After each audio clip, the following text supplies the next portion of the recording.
Hey, I just wanted to jump on here and let you guys know what I'm doing in regards to Isaac Kappy's suicide, alleged suicide. I've submitted a FOIA request to the Arizona Department of Public Safety, which houses, or within that organization is the Arizona State Police. And I'm being told essentially that I'm dealing with a woman in the records department, and well, she's been responsive so far to my requests. Well, I first of all went through the colonel who heads up the Arizona Highway Patrol's office, and initially I was told, oh no, we didn't handle that, which kind of didn't make a whole lot of sense to me, since he allegedly jumped off an overpass onto an interstate that would typically be the domain of state troopers.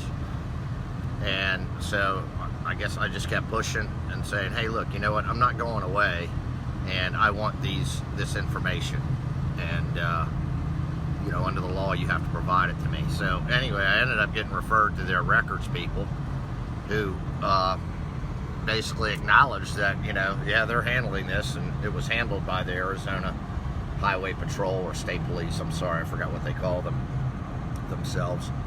And I'm being told by the records person that because it was a homicide, that they give at least 8 weeks for the investigation, and it would be 8 weeks before records are finalized that could be released.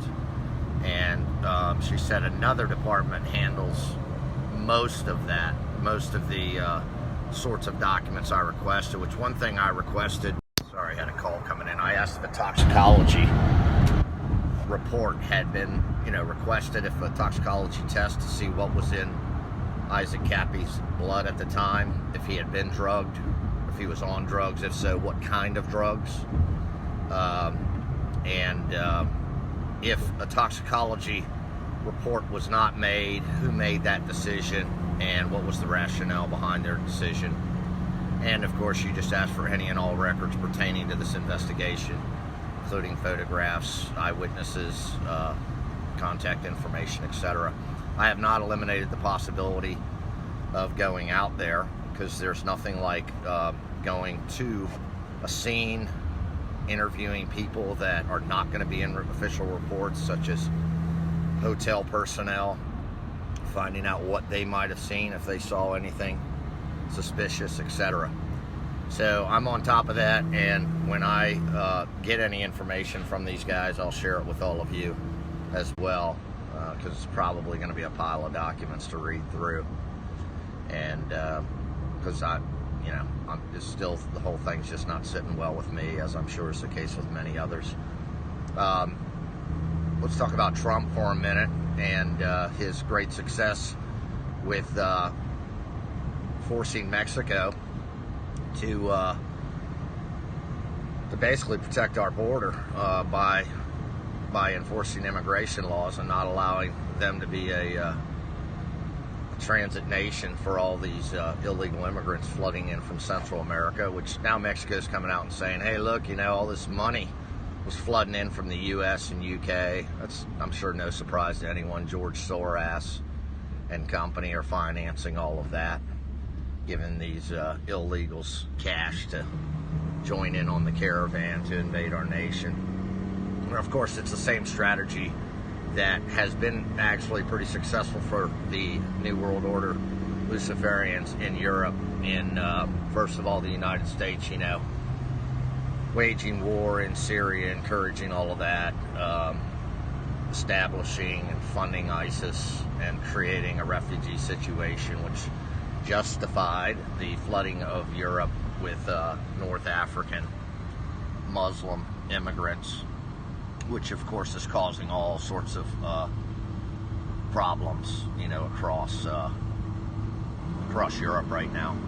But they were attempting to do the same exact thing within the United States, destroy us from within, with just flooding us with millions and millions of illegal immigrants, probably many of them terrorists. And so Trump is successfully shutting that down. And it's funny, anything he's doing to try to secure that border, even though for years Democrats have said, oh yeah, this is a problem as well. All of a sudden, they're now saying, because really tariffs, if they didn't, if Mexico itself didn't mobilize the proper forces and authorities to enforce, to keep our borders from being flooded.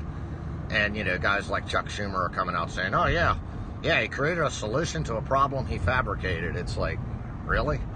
What planet are you living on that Donald Trump fabricated the crisis at the border with millions of illegals flooding over the border, over the past several years? So another policy coup, foreign policy coup, I'll call it, by Donald Trump, who just keeps winning and winning and winning. And, we've never seen a politician succeed like this, and he's not a politician. It's because he's a businessman and not a politician. He's not a controlled puppet. And, this is the source of all the hatred towards him. I guess Cernovich has been reporting that this guy who's an anti-Trumper, anti-Cernovich, what's his name, Peter Bright, alleged journalist, I forget who he's with, but he was just picked up by the feds for soliciting like 7- and 9-year-old children, trying to get those kids online, and he's got all sorts of other nasty pedophile tweets and all sorts of stuff that any reasonable person is going to look at him and go, what a sicko. So it seems now every other day we're seeing that sort of thing being exposed. What's his name, Nader, who was one of Mueller's little songbirds, coming out against Trump. He was picked up on child pornography as well. So, this is a common thread among the Luciferians, is their abuse, their sexual abuse, torture, and murder of children. And again, this is why the pedos all know that Trump is there to expose them, and this is why they all hate him so. And they have created, now there are a lot of just stupid leftists out there who follow whatever the narrative is, sex slave actor's children, and starving that child and doing all sorts of things to that child to manipulate the adult. And these weirdos are connected to senators, Hillary Clinton, you name it. Oh yeah, and then Hillary Clinton's brother apparently died. Rumor is he was running his mouth too much, so he got taken out. So I wonder how it makes somebody like Hillary Clinton feel, because I guess you gotta imagine that she, even though she's a nasty, evil witch, that she has some feelings for her brother. So I wonder how she's feeling today, seeing how the very same Luciferian puppets who manage her decided that her brother was running his mouth too much and decided to take him out. I wonder how that makes her feel. Have a little taste of your own medicine there, Hillary. Because something tells me you're responsible for hundreds of thousands of deaths, including here in this country, in Libya, and many other places. So anyways, guys, I'll keep you posted. I think the 8-week mark will be somewhere around middle July, which I will then press Arizona authorities for everything they have. Oh, also, one other thing for you folks in Virginia, our blackface KKK governor, Northam, has called a special assembly, hoping to get some gun legislation passed. They like to dance on the graves of the victims down in Virginia Beach and try to get something shoved through real quick. It's really disgusting how they try to play on public sympathies for this, but it's real clear in the Virginia Constitution that which also supports our Second Amendment rights. And in Virginia, we have open carry and we have concealed carry by permit. So, of course, Northam, he's going to try to go after that, which the guy's politically ineffective now. It's a disgrace that he hasn't resigned, along with the Attorney General in Virginia. But now we're just the laughing stock of the country. So we'll see what happens with all that special legislation. I am possibly going to file an injunction with hopefully demonstrate anywhere in Virginia, especially public gathering places. So I'm thinking about what is going on with this phone, man. Hold on, guys. So I'm thinking about filing a federal injunction that would stop the Virginia Capitol Police from arresting any Second Amendment demonstrators that will probably be showing up. And if you're in Virginia, I'd say the best organization that is protecting our Second Amendment rights is the Virginia Civil Defense League, the VCDL. So find those guys online if you're interested in this. They will keep you abreast. I think Philip Van Cleve is the president of that. Does a great job and is really out there fighting really for everyone's rights, not just Virginians' rights. So, you know, support the VCDL, the Virginia Civil Defense League. And if you are in Virginia and you are able to make it down to the Capitol and fill the committee rooms, which is what VCDL is asking us to do. If you're able to take off work or don't work and able to make it down there, please do and voice your opinion.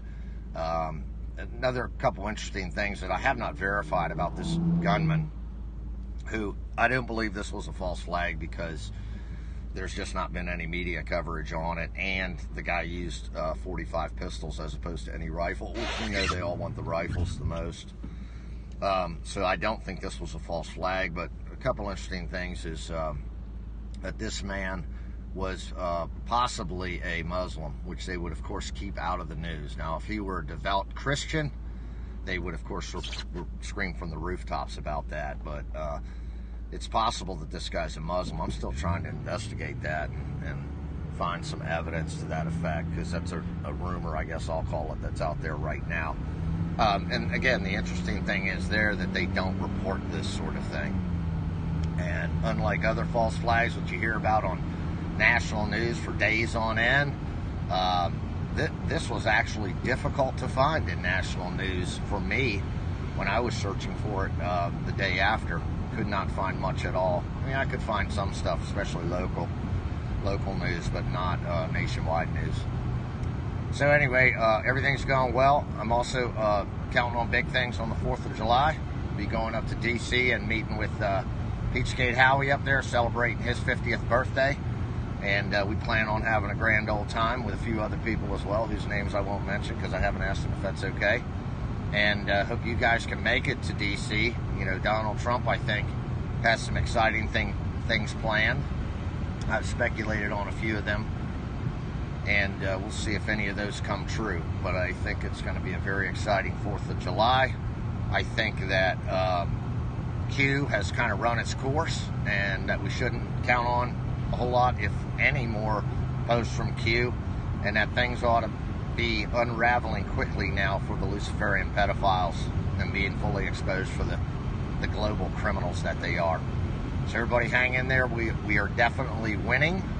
Donald Trump is winning politically. His popularity numbers continue to go up, and frankly the leftists are just crushing themselves with their pure insanity. Any level-headed American is now just looking at them going, wow, collectively they've gone insane. And it's because they're so desperate. They know they have so much to hide, and they know Donald Trump's going to reveal it. They just don't even know what to do anymore, so they just do crazy shit. Anyway, love y'all. Hope everything's going well for each of you, and stay tuned, and I'll try to keep digging and finding out some more stuff on what really happened to Isaac Kappy, if the true story differs from what the official story is. Thanks, guys. Take care. Bye.